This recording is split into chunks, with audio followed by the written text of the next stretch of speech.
Yes. The devil's advocate? Oh, a contrary opinion to encourage further analysis or discussion of the subject? Yes. Now, I'm going to offer a contrary opinion. Let's say that I'm not a human being. Exactly what humanitarian rights do you have to enforce if you're not a human being?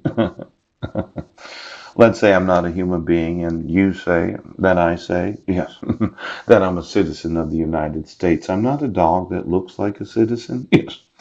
I'm not actually a clone that you made to look like a spouse. Yes. And you say that the dog, the look-alike, the clone, is a citizen because you made the individual, even though they're not a human being. Yes. And they were not naturalized or born in the United States. They were manufactured. Now, just for discussion's sake, because I'm playing devil's advocate, let's say I can prove in a court of law, yes, that the sheriff that looks like the sheriff is an actual dog. Yes, it's not an actual human being. It was something that was manufactured that happens to look like the sheriff but refuses to enforce the law because the sheriff's dog that looks like the sheriff is in the family that as long as you come the money, he will continue to violate the laws of the United States. Just playing devil. Sheriff, do you have a doll that looks like you that was manufactured and was not birthed of your actual mother? Yes. So that you could stay home, oh, and your look-alike could play sheriff even though it's not a citizen and it's not a human being. Now, for every time any of humanity experiences what I've been experiencing, because I'm just like them, you would have thought right now. That the whole idea of using lookalikes, Marilee, ooch, that is not Marilyn, poop, so that you could come the money, so that you could violate the law, so that you could cover up, yes, the complete denying of the human beings known as humanity.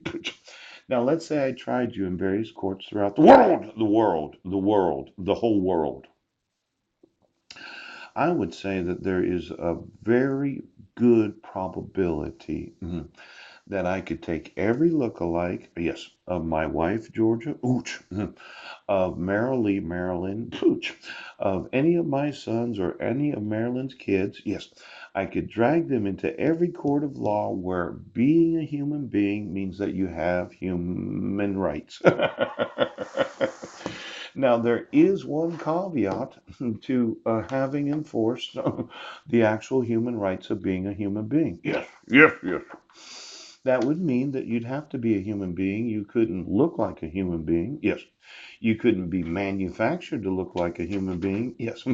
You couldn't be, oh, some, well, I'm thinking I can have you prosecuted in all human rights courts. Well, that seemed to upset you. Am I supposed to embrace your look-alike dog as being yourself right now?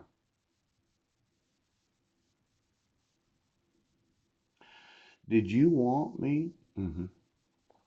To accept non-human beings as being in authority in the United States of America? Is that what you wanted? You wanted me to say, well, that is Marilee or that is Marilyn. That is Mike Van Proyen or that it is. Well, what did you want me to say? Because these human rights, they're enforceable for only human beings. You have to be a human being to have your human rights enforced. Those that look like people that are not, yes, they are not human beings. They actually have no rights at all. And if they have a badge on, yes. If they have any authority in the United States or any nation of the world, yes. I would say that they do not have the right to have their human rights enforced. Now, all of a sudden, you have no citizen rights and you have no human rights because you're not a human being. Isn't that right, dog? Now, rights of personal integrity, personal safety, and freedom. Oh, these rights include freedom from slavery, as in you cannot arbitrarily arrest me when you do know that I didn't commit any crime. Oh, it enslaves me, yes, to your dog that is not an actual human being.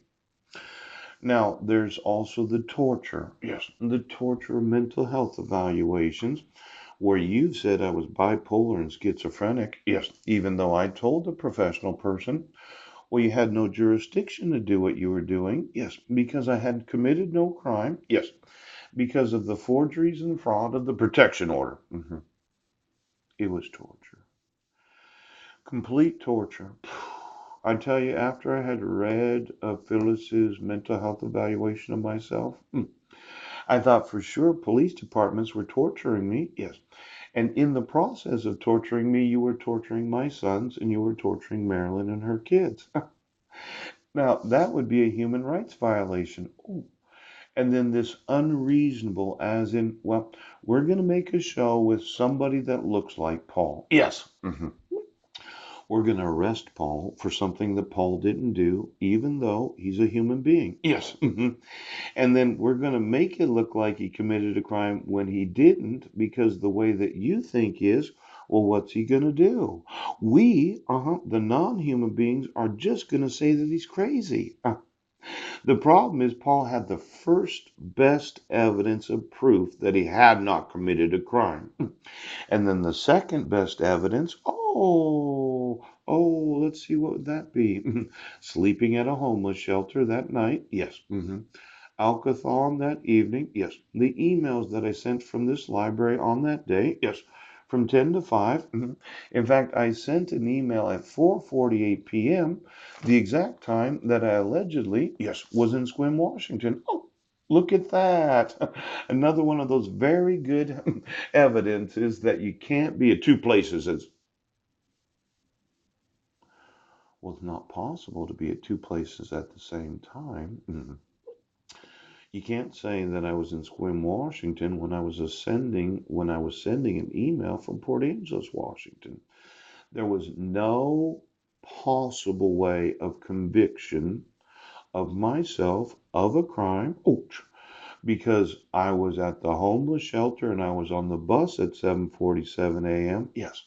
And I was in this library sending an email at 4:48 p.m. Now let's look at the criminal complaint. Okay. June 16th of 2017, I was making videos in front of the Masonic Temple in Port Angeles, Washington. All morning, yes. And then I went to the senior center. Yes, it was a Friday. Oops, they had Sheba that morning. I got to uploading about noon. Yes, I put them on the YouTube P. Budnick 21 channel.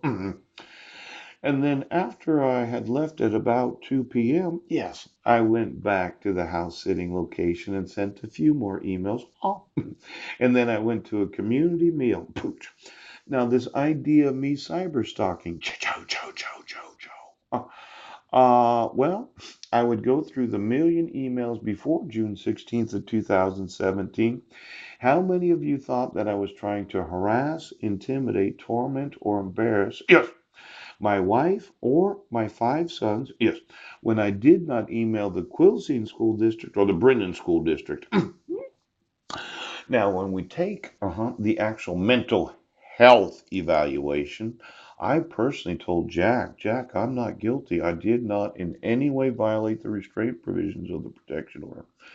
But before he entered in a plea of guilty or not guilty, he obligated me to do a 1077. See, there was really no plea that was entered, even though he motioned the court to have one of the counts removed. The whole thought was, well, these non-human beings, yes, that look like citizens are going to fabricate fake crimes, yes, and then the whole time, for the last 3.5 fucking years, you're going to say I'm crazy. Yeah, just playing devil's advocate, just something to think about, okay? Because there could be some real human rights violations in this whole mode of doing things.